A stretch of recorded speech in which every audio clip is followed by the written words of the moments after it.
দেশের সুশীল সমাজ, বুদ্ধিজীবী, প্রশাসন, সরকার প্রত্যেকটা সেক্টরে দেখবেন এই নিয়ে বিতর্ক আছে।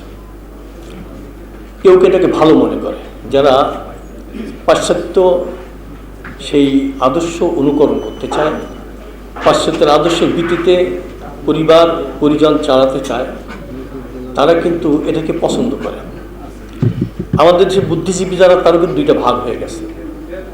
কেউ কেউ আছে দেশের মানুষকে আলোর পথ দেখাতে চায়, সুন্দর পথ দেখাতে চায়, জাতির কল্যাণ কামনা করে, দেশকে ভালোবাসে। আর কিছু বুদ্ধিজীবী আমাদের দেশে আছে, দেখবেন তাদের কিন্তু মাঝে মধ্যে টকশোতেও দেখা যায়। দেখবেন ইসলামের বিরুদ্ধে কিছু যদি হয়, তখন কিন্তু তারা সুযোগ পায়, চুপ থাকে। ইসলামের কোনো উন্নতি, ইসলামের পক্ষে শক্তি যদি উদ্যোগতি দেখে, ইসলামের পক্ষে ভোট বাড়তে থাকে, ওরা এর মধ্যে অশনি সংকেত দেখতে পায়।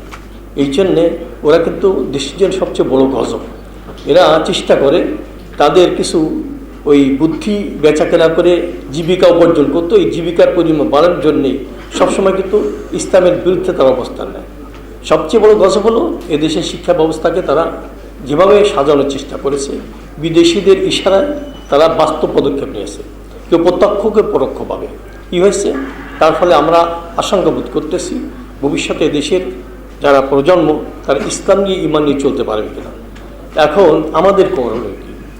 আমরা চুপ থাকলে কি সব সমাধান হয়ে যাবে? কখনোই না।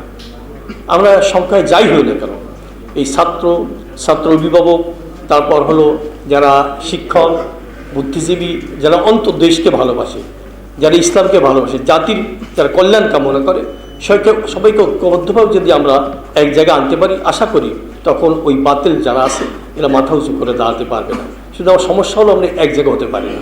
এরা সংকীর্ণতার কারণে, কেউ লোভের কারণে, কেউ অতি ভয়ের কারণে এক জায়গায় হতে পারছে না। আমার মনে হয় সংকীর্ণতা দূর করে, লোভকে পরিহার করে যদি আমরা সাহসিকতা নিয়ে এগিয়ে যাই, সংখ্যায় যতই কম হই না কেন, আল্লাহ পাকের সাহায্য মদত আমাদের উপর থাকবে।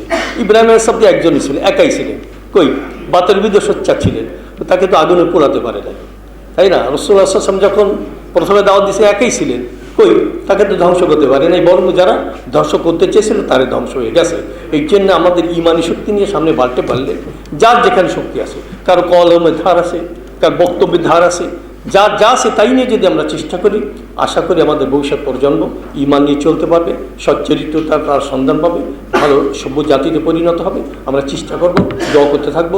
আল্লাহ যেন সবাইকে যেন এই দেশের কল্যাণে কাজ করার তৌফিক দান করেন। দেশের ভবিষ্যৎ প্রজন্ম যেন ঈমান নিয়ে, ইসলাম নিয়ে, সভ্যতা এবং শৃঙ্খলা নিয়ে শান্তির একটা পরিবেশ তৈরি করতে পারে। সবাই